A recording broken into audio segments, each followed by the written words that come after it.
આ કેટલા ગ્રામ નીકળે? આ 500 ગ્રામ થશે.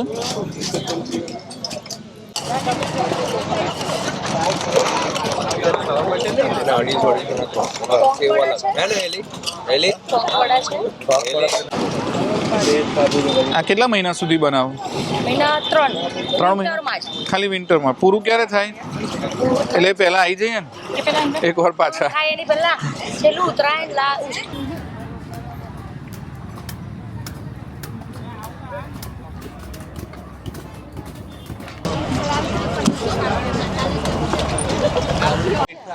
આ બધું કહેવાય ખઉ ગલી, પણ હેલ્ધી ખઉ ગલી.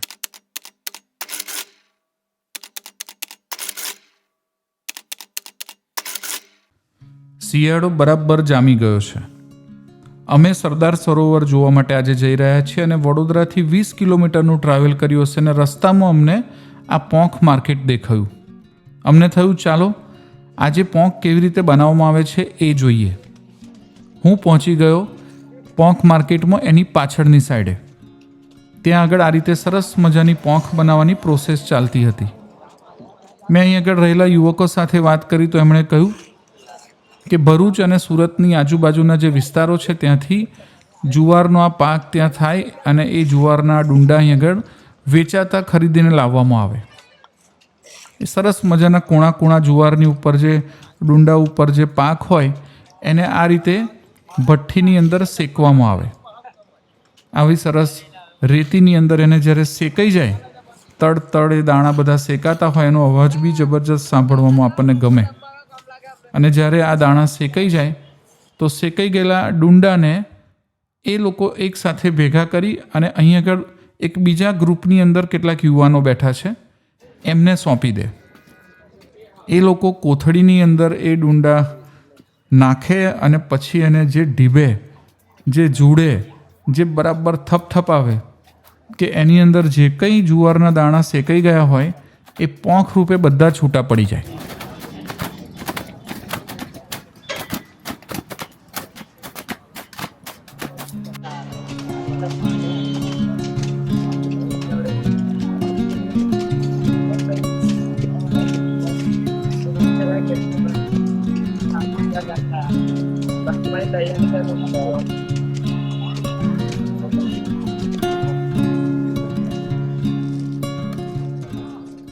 હું અહીં અગર થોડી વાર ઊભો રહે ને તો મને અહીંનો જે એકદમ તાલબદ્ધ અવાજ છે ને આ જુડવાનો એ બહુ ગમ્યો.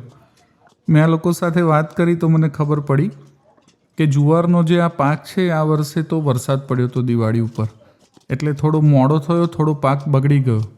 એટલે ભરૂચથી, સુરતથી, નજીકમાં બધા વિસ્તારોમાંથી અને ખરીદીને અહીં આગળ લાવવામાં આવે છે. અને એટલે જ આ વર્ષે પોંખ જરા વધારે મોંઘો છે. એક વખત પેલા થેલાની અંદર બધું જોડાઈ જાય ને એ બધો જ માલ ઠાલવવામાં આવે આ ચારણાની અંદર. આ બેનને હવાલે કરી દે અને બેન બેઠા બેઠા 2-3 મિનિટ સુધી એ ચારણાની અંદર એને ચાર્યા કરે. 1 વાર ચારે, 2 વાર ચારે, 3 વાર ચારે. એ ચાર્યા પછી જેટલું પણ ઉપર ડુંડાનો કચરો ભેગો થાય એને એ કાઢીને બીજા ચારણામાં નાખી દે અને નીચે ભેગો થતો જાય પ્યોર પોંખ. દેખાય છે ને પેલો લીલો, એ લીલો કલર મને ધીમે ધીમે વધતો દેખાયો અને આ ડુંડાનો જે કચરો છે એ બાજુમાં જતો દેખાયો. એટલે મેં બેનને પૂછ્યું કે તમે આ આખું ચારી રહેશો પછી પોંખ આની અંદર કેટલો થશે? એમનો જવાબ હતો 500 થી 700 ગ્રામ. આટલો પોંખ બહુ મોંઘો છે. મને તો એવું લાગ્યું જાણે સોનું ખરીદવા જતા હોય. પણ આ આખી પ્રોસેસ જોઈને ત્યારે મને લાગ્યું કે આ ખરેખર મોંઘો નહીં પણ સસ્તો છે. બીજું આ જે લીલા કલરનો એકદમ લીલોછમ પોંખ હવે દેખાય છે ને એ પ્યોર છે. બહુ ઓછા એવા નાસ્તા અત્યારે રસ્તા ઉપર મળે છે જે હેલ્ધી હોય, એકદમ ચોખ્ખા હોય, અનએડલ્ટ્રેટેડ હોય, કોઈ પણ પ્રકારની ભેળસેળ વગરના હોય. અને એવી આ પોંખ છે.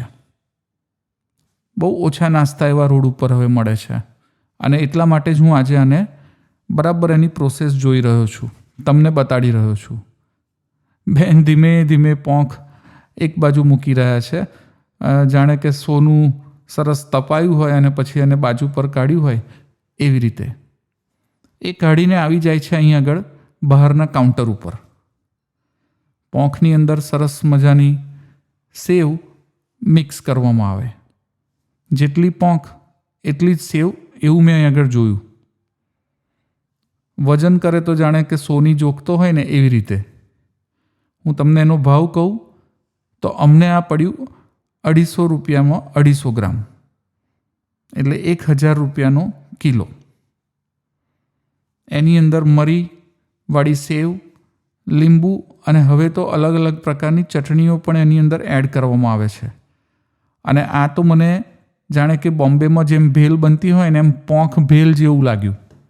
અહીં બાજુમાં પાછા પોંખ વડા પણ બને છે, એ પણ અમે જોયા. આ કેટલા મહિના સુધી બનાવો? મહિના 3 મહિના વિન્ટરમાં જ. ખાલી વિન્ટરમાં? પૂરું ક્યારે થાય? એટલે પહેલા આવી જઈએ ને એક વાર પાછા. હા, એની પહેલા છેલ્લું ઉત્તરાયણ પછી મહિનો. અચ્છા, ત્રીજા મહિનો લાસ્ટ. ઓકે, એટલે ફેબ્રુઆરી પછી. ફેબ્રુઆરી વસંત માર્ચ તો નય જ. નહીં જ પરીક્ષા આવે ને પછી. હા, તું આવે ભરૂચથી? આજુબાજુથી લાવી નજીક હોય એટલે કપાઈ દે, પછી દૂરથી જ લાવવા પડે. આ થુવાવી ગામ છે ને? હા, છુવાવી. મને લાગે અડધું ગામ આનો જ ધંધો કરતું લાગે છે. ના યાર, સારું, પણ બધાને આવક થાય સારી, સિઝન સારી જાય. લાઈન ધંધો જ કરવો પડે એવું છે. હા, તો મહિને 2-3 લાખ રૂપિયા મળી જાય એમાંથી? મારે મહેનત કરવી છે. પોતાનું હોય તો વધારે મળે, બાકી ના મળે. ઓકે, આ બધાને મજૂરી આપ્યા પછી? હા, તમે હિસાબ મળે તો તેના 300 થી ગણો. અત્યારે ખાવા પીવાના 70 આવવાના. રોજના કેટલા? આ બધાને 300 રૂપિયા આપો? બરાબર. અને આવા એક જણને 70 રૂપિયા ખાવાના ગયા. પોંખ ના ખાઈ લે તો કે એટલો પૂરો ના થઈ જાય. પેટ ભરાય તો એ રૂપિયામાં તો અમારે દાળ પુલાવ આવે, એ લોકોને તે ફાવે બધા. અચ્છા, હા, આજકાલ કોઈ ના હોય ને એમ, મતલબ એવું છે. બરાબર. એટલે એ બધું કાઢ્યા પછી 2-3 લાખ રૂપિયા મળે ખરા મહિને? 2 મહિને મળે એવું કશું નહીં. બરાબર. અંદાજ ના વાગે, પોતાનું હોય તો પકડી જાય. પણ માલના પૈસા બહુ જાય છે. હા 10-15 હજાર તો માલ ના જ હાલવાનું. બરાબર.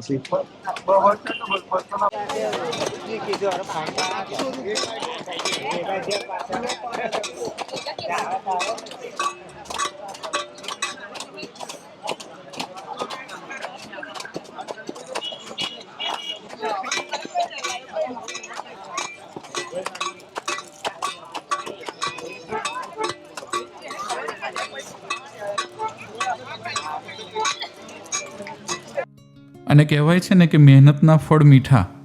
અહીં તો ખાલી મીઠા નહીં પણ અમને તીખા ફળ પણ જોવા મળ્યા. આટલી બધી પોંખની પાછળ જે મહેનત પડે છે એ જોયા પછી અમે છેવટે પોંખ ખાવા ભેગા થયા. અમે તો ખાલી પોંખ નહીં, પોંખ વડા પણ ખાધા અને ઇવન અહીં આગળ ઉબાડિયું પણ મળે છે. પણ હું અહીં આગળ ફર્યો ને તો મને એવું લાગ્યું કે આ ખાઉ ગલી છે, પણ અત્યારે જે ગામે ગામ, શહેરે શહેર જે બધી ખાઉ ગલીઓ જોવા મળે છે ને એવી આ ખાઉ ગલી નથી. આને તો હેલ્ધી ખાઉ ગલી કહેવાય. અને એટલે જ અહીં આગળ પ્રવાસીઓ ભારોભાર ઉમટી રહ્યા છે. હું તો ઈચ્છું છું કે ગુજરાતની અંદર ગામે ગામને, નગર નગરમાં જે ખાઉ ગલીઓ છે એ આવી થઈ જાય તો આપણા બધાનું તંદુરસ્તી બહુ સારી રીતે જળવાય. શિયાળાની અંદર અત્યારે પુષ્કળ આવા પોંખ સેન્ટર બધે છે અને આપણે બધા આને બહુ ઉમળકાભેર ખાઈએ, શરીરને તંદુરસ્ત રાખીએ. બસ એવી એક ઈચ્છા સાથે હું અહીં આગળ મારો વ્લોગ પૂરો કરું છું. ફરી એક વખત કોઈ નવા વ્લોગમાં આપણે ફરી મળીશું.